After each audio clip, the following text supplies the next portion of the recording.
On ne sait plus si l'on doit dire enfin ou méfiance. La Haute Autorité de Santé a rendu jeudi 30 dernier son avis. Ça a été saisi par le ministre de la Santé François Braun pour la question de savoir s'il fallait, oui ou non, réintégrer les soignants non vaccinés au système de santé.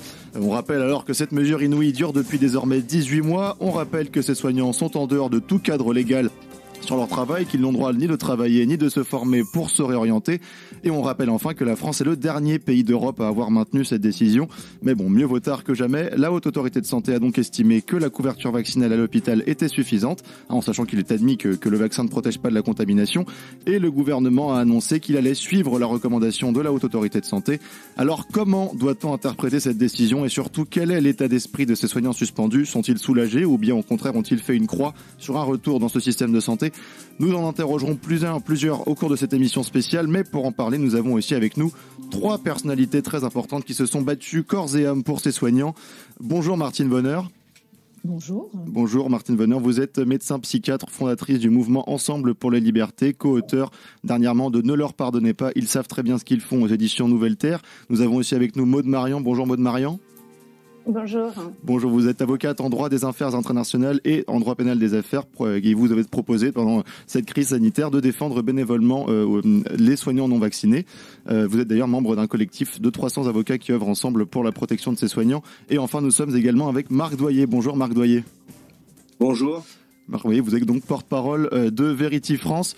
Vous me permettrez, Marc Doyer, de faire honneur aux dames pour cette émission. Alors, Martine Vonner, quelle est votre première réaction concernant cette annonce? Est-ce que c'est un soulagement ou est-ce qu'au contraire, il faut toujours se méfier avec ce gouvernement dont on sait qu'il a traité vraiment très durement ses soignants? Alors en effet, on aimerait pouvoir sauter de joie, applaudir des deux mains, mais certes, c'est une mesure de bon sens qui vraiment n'avait que trop tardé.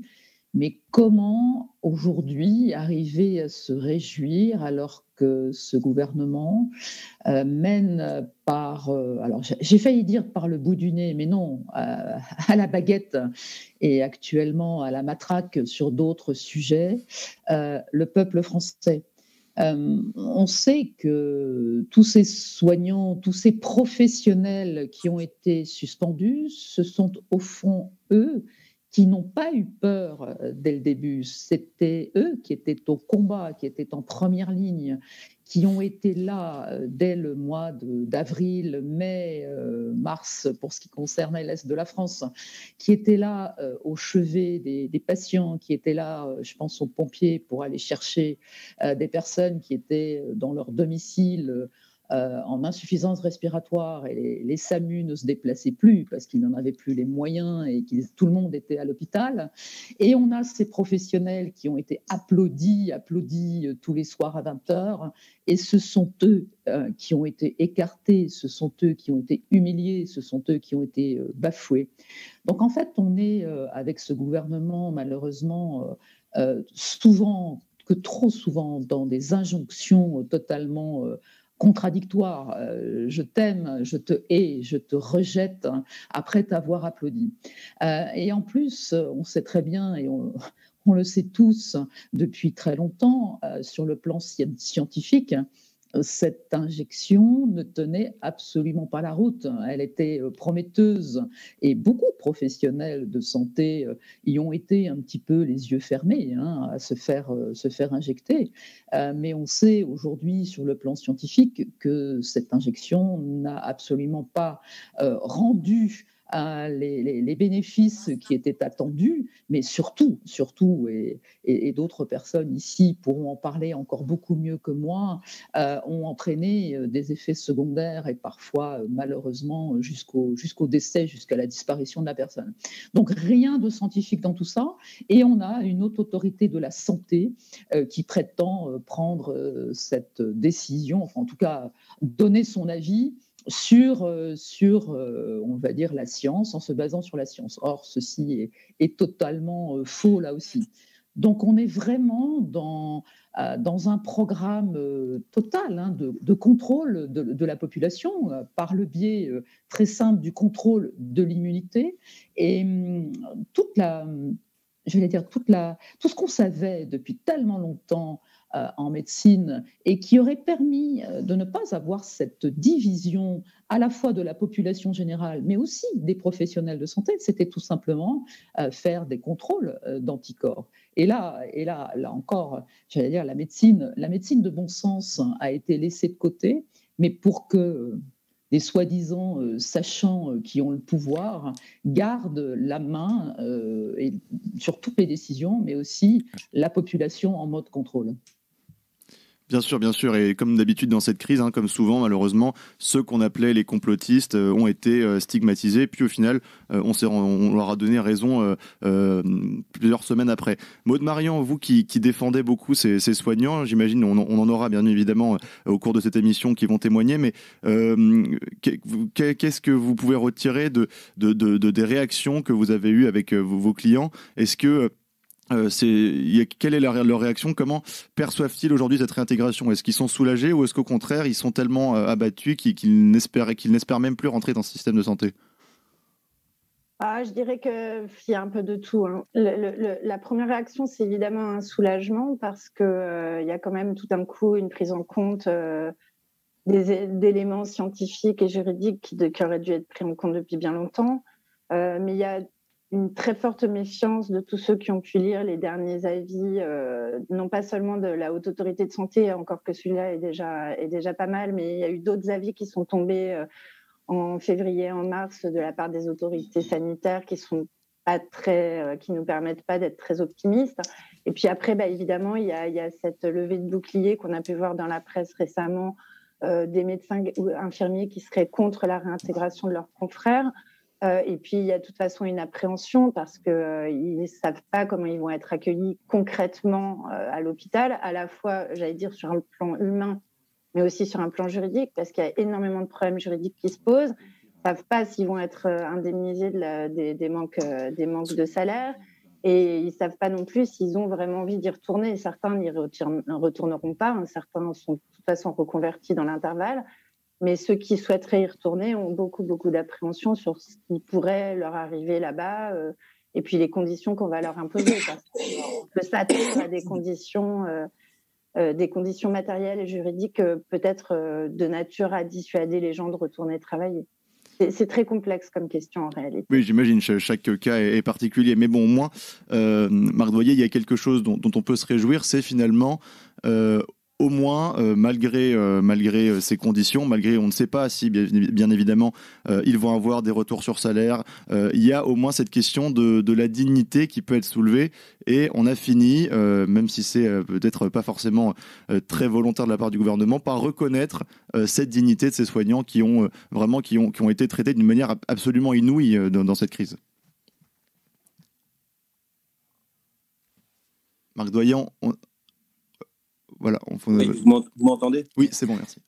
Oui, pardon. Je voulais dire que, en fait, vous parliez de dignité. Malheureusement, ça fait longtemps que la plupart de nos dirigeants politiques qui ont pris ce genre de décision ont perdu leur dignité. Je rappellerai quand même qu'on nous a parlé de non essentiels pour finir sur des suspendus. C'est quand même, les mots ont un sens. Et là, on voit bien qu'on a touché le fond avec tout ça. Moi, vous savez, j'ai été en première ligne avec des soignants. Non suspendus et suspendus, vaccinés et non vaccinés, puisque autour de Morissette, j'ai eu un formidable élan de solidarité dans l'Oise avec justement un groupe de soignants suspendus qui sont spontanément venus m'aider chez moi et prendre en charge en partie Morissette. Et en fait, le paradoxe dans tout ça, c'est que moi-même vacciné, la seule fois où j'ai attrapé le Covid, c'est quand je suis allé à l'hôpital avec soi-disant des soignants qui avaient été vaccinés et qui devaient me protéger. Donc on voit bien un petit peu le non-sens de tout ça. Je voudrais aussi rappeler, alors je me risquerais à être heureux de cette nouvelle parce que forcément, là on parle de femmes et d'hommes, il faut le rappeler quand même à vos auditeurs parce que tout le monde ne le sait pas en fait, qui depuis presque 2 ans sont sans rien, c'est-à-dire qu'on les a laissés sans salaire et sans même la possibilité de pouvoir, par exemple, comme n'importe qui, bénéficier du chômage. Ni de formation d'ailleurs, ils ne pouvaient plus se former ailleurs pour éventuellement se reconvertir. Mais oui, mais c'est pour ça que c'est terrible. Encore une fois, vous parliez de dignité, mais quelle femme ou quel homme politique a pu laisser faire ça? Parce que quand même, il n'y a pas eu beaucoup de courageux pour dénoncer tout ça. voilà, vous le disiez, nous, on a osé le faire et on a été roulé dans la farine, insulté, harcelé, tout simplement traité de complotiste. Donc voilà, je dirais que ouf, enfin, peut-être effectivement, il y a une prise de conscience des autorités qui se disent on peut plus tenir comme ça. Maintenant, je dirais que c'est terrible ce que je vais vous dire, mais en fait, j'ai plus confiance, moi. Et j'espère que c'est pas un oui mais, voilà, que cette décision. Il y a plein de questions qui se posent. C'est est-ce qu'ils vont être dédommagés presque 2 ans sans salaire, voilà, je veux dire. Et puis effectivement, moi ça m'a frappé, c'est que depuis quelques jours, tous ceux qu'on a entendus sur les plateaux de télévision, là je parle des médecins, qui se sont d'ailleurs souvent trompés, continuent de nous dire simplement qu'ils étaient contre la réintégration des soignants. Mais on est dans un monde terrible là. Je veux dire, c'est juste un problème d'humanité, quoi. Je veux dire, donc voilà, nous à Verity France, on est content de cette décision, bien sûr, parce que vous savez, moi je rencontre régulièrement sur le terrain des médecins qui viennent me voir et qui sont dans un état. Mais j'ai rencontré une pédiatre à Lyon il y a quelques semaines. Vous savez, on a fait une manifestation. Martine était là pour soutenir les soignants. Et il y a une femme qui est venue me voir et je lui ai demandé mais quelle est votre spécialité? Et elle m'a dit la chose terrible. Elle m'a dit j'étais pédiatre. Vous vous rendez compte? Voilà ce que l'on a fait dans notre pays. On a rendu des gens comme ça qui ont par le passé sauvé des vies, parce qu'il faut pas oublier que tous ces gens-là, en fait, ont la vocation de sauver des vies. Donc, je crois que il faudra un jour quand même analyser tout ça, parce que c'est très grave ce qui s'est passé dans notre pays. Voilà. Bien sûr, et puis au-delà du symbole, au-delà de la réalité, il y a essentiellement ce symbole et cette absence d'humanité, comme vous l'avez souligné dans ces décisions. Nous sommes, je crois, avec un premier témoignage à l'antenne. C'est Adélaïde Joran. Bonjour Adélaïde Joran. Vous nous entendez? Oui, bonjour Valentin. Bonjour, vous êtes donc vous orthophoniste, alors je ne sais pas s'il faut dire vous étiez ou vous êtes, pour vous êtes orthophoniste à l'hôpital public de Périgueux en Dordogne, et alors vous avez été suspendu, donc racontez-nous un petit peu votre parcours. Oui, donc j'ai été suspendu comme tout le monde, courant septembre, enfin comme tout le monde, comme tous les professionnels suspendus, bien sûr. Courant septembre 2021. J'ai envie de dire que l'histoire, elle commence avant, donc je vais le reprendre par ordre chronologique, ça fait un petit peu linéaire, mais ça permet de comprendre un petit peu pourquoi j'en suis arrivé à cette suspension. Bon, bien sûr, c'est un profil de citoyen de toute façon. Auparavant, ça veut dire qu'on s'était peut-être intéressé déjà à quelques problématiques sociétales ou professionnelles. Moi, je sais que j'avais régulièrement des entretiens avec ma direction, parce qu'il y avait des choses qui me paraissaient compliquées dans un établissement public de soins. Bon, et là, en fait, l'histoire, elle commence en 2020. En 2020, quand il y a des choses contradictoires qui sont dites à la télévision pour la population et qui sont réalisées à l'intérieur de l'hôpital. Par exemple, on a vidé l'hôpital parce qu'on attendait une vague, mais ça veut dire qu'on ne soignait pas les patients qui étaient là en attendant la vague des patients potentiels. Alors, on a eu la chance à l'hôpital de Périgueux de ne pas avoir la vague de Covid, comme par exemple il y a eu dans le Grand Est, où il y a eu vraiment un afflux de patients. C'était apparemment le Capharnaüm aux urgences. Donc nous, on n'a pas eu ça, mais on a arrêté de soigner les patients quand même. Donc plan blanc avancé, plus de patients, on a vidé tous les services, on a redéployé les agents, mais il n'y avait pas de travail, mais c'était au cas où, et on a déprogrammé les consultations externes. Donc ça a commencé à m'interpeller. Donc vous avez déjà entendu parler du fait qu'on n'avait pas suffisamment de matériel de protection, comme les gants, les masques, on a travaillé en sac poubelle, bon ça c'est déjà dit beaucoup, et du coup c'était complètement contradictoire avec la peur panique insufflée à la population qui devait aller à Leclerc, à Auchan ou à Hyper U, pardon, il ne faut pas citer le marque, et laisser ses courses reposer dans le garage. Enfin, c'était vraiment, c'était de quoi venir schizophrène. Après, je me suis aperçue de choses désagréables dans ce qui était inscrit ou pas inscrit dans les dossiers. Notamment, vous savez, il y avait toujours cette histoire, il est décédé du Covid ou avec le Covid, ou alors il est entré pour Covid, par exemple, moi je me souviens d'un jeune patient entré après un accident scooter pour une jambe cassée. On lui fait un test PCR et on le fait rentrer pour Covid dans les papiers. Donc c'est pas possible. Donc voilà, il y a tout un tas de choses comme ça qui m'ont interpellée. J'avais créé Vigilance CHP, donc c'est le nom de mon hôpital, parce qu'il y avait des choses gênantes. Ensuite, il a commencé à y avoir cette histoire de folie de dépistage PCR absolument pour tout le monde, pour les personnels. Et puis, on a commencé à parler vaccination, puis vaccination obligatoire. Et là, c'est vrai que ça s'est accéléré tout ça. Et donc après, j'ai créé nos passes 24 qui permettaient justement, d'un point de vue beaucoup plus citoyen, de réfléchir à cette histoire de société à deux vitesses. Ceux qui étaient autorisés à et ceux qui ne l'étaient pas, et sur un fait de santé. Et donc là, nos passes 24 s'est intéressé, comme beaucoup d'autres collectifs, à tout ce qui était l'aspect démocratique des libertés individuelles, de la place de l'individu, du consentement éclairé, etc. Et puis, il y a eu d'autres collectifs qui se sont intéressés, par exemple, à la notion sanitaire, par exemple, de mise sur le marché d'un produit récemment innovant. Et c'est vrai que tous ces collectifs citoyens se sont un petit peu spécialisés dans des domaines précis. Il y en a certains qui se sont intéressés au masque, la qualité du masque, les études qui prouvaient ou pas, ou qui démontraient qu'au contraire ce n'était pas forcément utile, ou dans quelle situation, ou selon quelle utilisation. Et c'est vrai que tout ce travail de collectif nous a aussi porté. Il faut voir ça, c'est-à-dire que on a vécu quelque chose de dramatique, comme je l'entendais à l'antenne juste avant, et de problématiques d'extrêmement graves, parce qu'on s'aperçoit qu'il s'est passé quelque chose au niveau de la démocratie et de la folie humaine. Cependant, c'est parce qu'on a été méthodique, qu'on a été liés, solidaires, et petit à petit on a réussi à avancer. C'est parce qu'on a été dans cette dynamique-là ça nous a permis de ne pas sombrer dans la folie ou dans la dépression. Certains collègues se sont suicidés. C'est vraiment important de créer et d'avoir un projet. Et là, dans un monde de chaos, finalement, on avait ce côté-là. Attends, on va essayer de réfléchir, on va essayer de démontrer, on va essayer de passer en justice. Et petit à petit, on a avancé. Moi, j'ai fait une grève de la faim de 44 jours, j'ai arrêté parce que aucun élu n'est venu, aucun journal national. Mais c'était fou. C'était vraiment impressionnant de savoir à quel point, de toute façon, quoi qu'on fasse, les décisions étaient prises.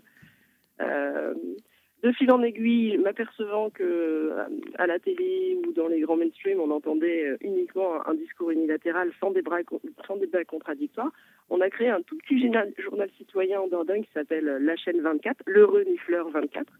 Et cet renifleur avait pour vocation d'aller s'intéresser, alors au début on s'est intéressé plus à du sanitaire, mais de s'intéresser à des choses sous un autre angle, par exemple la gestion des forêts sous un autre angle, ou la gestion sanitaire bien sûr, mais sinon l'information sous un autre angle. Et on en parlera d'ailleurs aussi, c'est très intéressant c'est très intéressant de la manière dont les soignants et dont les autres se sont aussi organisés, et de cette opportunité, dans la douleur, de s'organiser et de voir le monde autrement. Mais donc pour survivre pendant cette crise, donc vous êtes organisés. Et là, est-ce que vous espérez être réintégré, ou est-ce qu'au contraire vous vous dites que finalement vous avez plutôt rompu avec ça et que vous voulez aller ailleurs, vous voir ailleurs? Alors, l'hôpital public allait très mal bien avant cette crise-là. Vous avez déjà vu des soignants dans la rue. Cet hôpital public-là, pour moi, il a encore pris un coup dans l'aile, si je puis dire. Par contre, il est hors de question qu'on ne soit pas réintégré, tout simplement pour faire justice. C'est vraiment important qu'il y ait une prise de conscience générique, que cette réintégration-là, elle signera le fait que, effectivement, il y a eu une peur panique, des prises de position qui étaient peut-être malséantes. Par ailleurs, il est important pour moi qu'on soit réintégré parce que, je l'entendais aussi dans le témoignage d'avant, ces salaires qui ne nous ont pas été versés pendant ces 18 mois, pour arrondir, ils nous sont dus, ce sont les nôtres. Donc on va être réintégré et on continue cette organisation pour continuer notre offensive vers une authenticité démocratique. On nous a interdit le droit au travail pour fait de santé, il y a eu discrimination, il faut réparation. Donc réintégrer avec salaire, c'est déjà la première étape. Et je pense très très important d'être réintégré parce que je pense qu'un hôpital public c'est une institution publique, doit prendre conscience. Ça me fait penser à la laïcité dans l'éducation nationale. C'est quelque chose qui est fondamental. Donc il est impératif de prendre conscience que si on a perdu une équité, si on a procédé à une discrimination, c'est très grave dans un établissement public, puisque c'est un établissement d'État qui est censé représenter un petit peu l'aspect démocratique. Bien sûr. Par contre, bien sûr, j'entends votre question. Il est évident qu'on n'a pas attendu. Moi, j'ai fait une grève de la faim de 44 jours, c'est bon. On n'a pas attendu 550 jours sans manger. Donc, bien sûr qu'il a fallu qu'on trouve d'autres moyens pour vivre. Et en général, il y a eu des transitions aussi professionnelles. Donc il est évident que finalement, elle nous met en bascule, cette réintégration, parce que ça veut dire que là, on avait avancé ou on avait transitionné, et il faut qu'à nouveau, on fasse un choix. Est-ce qu'on laisse l'hôpital parce que nous, on a avancé, ou est-ce qu'on essaye de combiner les deux, ce qui paraît être extrêmement déséquilibrant, parce que c'était quelque chose de dramatique à vivre d'un point de vue psychique pour tous les professionnels suspendus, soignants ou autres. C'est vrai qu'effectivement, vous avez raison. Merci beaucoup, Adélaïde Durand, de souligner la particularité de la date, finalement, 18 mois. C'est déjà une très grande souffrance. Je pense que beaucoup de soignants n'espéraient plus être réintégrés. Et effectivement, ils avaient commencé à se former ailleurs. Et là, on leur redit finalement, vous pouvez rester. Donc, c'est très compliqué pour eux. Merci beaucoup, en tout cas, pour votre témoignage, Adélaïde Durand. Je vais me tourner vers nos invités, vers notamment Martine Vonner. Je sais que vous devez nous quitter à 8h. On entend effectivement que ce qui ressort de ces soignants, c'est l'incompréhension et puis surtout le sentiment d'être complètement en dehors, alors de l'état de droit, des valeurs effectivement de la République. Donc c'est vraiment un traitement inouï, et puis même donc c'est finalement cette échéance, ces 18 mois, alors que la France était devenue le dernier pays européen à ne pas réintégrer ses soignants. On ne sait pas du tout comment, d'ailleurs, dans quelles conditions elles vont avoir lieu. Il y a la question de la rétribution des salaires. Alors on sait que dans certains pays ça a eu lieu, dans d'autres non. Donc là-dessus aussi, on navigue complètement à vue. On marche complètement à vue, et c'est vrai que cette situation est à un haut niveau de souffrance psychique. Moi qui analyse ça avec mon œil de psychiatre, on a toute une série de professionnels dans des situations très différentes, mais à qui on demande d'aller de nouveau quasiment serrer la main à leur bourreau, parce qu'on a parlé de l'État et de la décision de l'État d'exclure toutes ces personnes. Mais au fond, ce sont toute une série intermédiaire d'exécutants qui ont pris ou qui ont accompagné ces décisions. Donc, comment retourner dans le bureau d'un directeur des ressources humaines, justement pour peut-être reparler ou reposer les contours d'un contrat de travail en confiance?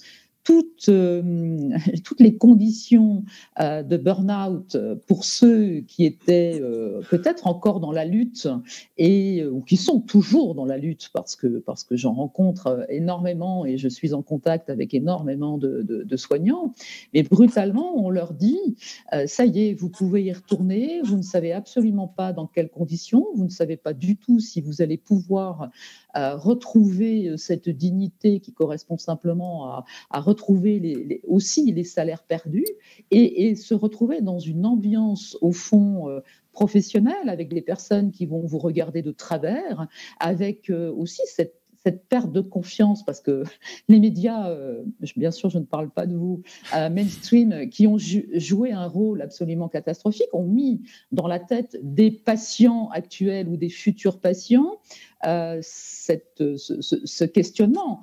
Au fond, est-ce que je vais accepter d'être soigné par un soignant sans savoir quel est son statut vaccinal? Parce que bien évidemment, la majorité de la population n'a toujours pas compris que cette injection ne rime à rien et n'a surtout pas entraîné, une protection. Voilà, donc on est dans une situation presque, enfin non, pas presque, mais vraiment de sable mouvant, et c'est complètement logique. Et merci au premier témoignage que vous nous avez partagé, parce qu'on sait très bien que beaucoup de professionnels ont dû se tourner vers d'autres métiers, ont dû, pour beaucoup d'entre eux aussi, quitter la France pour pouvoir continuer leur métier de cœur, leur métier de passion à l'étranger, parce que dans les pays limitrophes, il n'y avait pas cette obligation vaccinale, et ça fait depuis plusieurs mois que ces pays limitrophes accueillent les professionnels de santé français qui veulent retrouver leur métier. Donc on est là vraiment dans une situation très compliquée, à la fois sur le plan, en effet, et Maud Marion l'a très bien dit tout à l'heure, à la fois sur le plan humain, sur le plan juridique, et j'allais dire, penser les plaies à tous ces niveaux-là va être très long.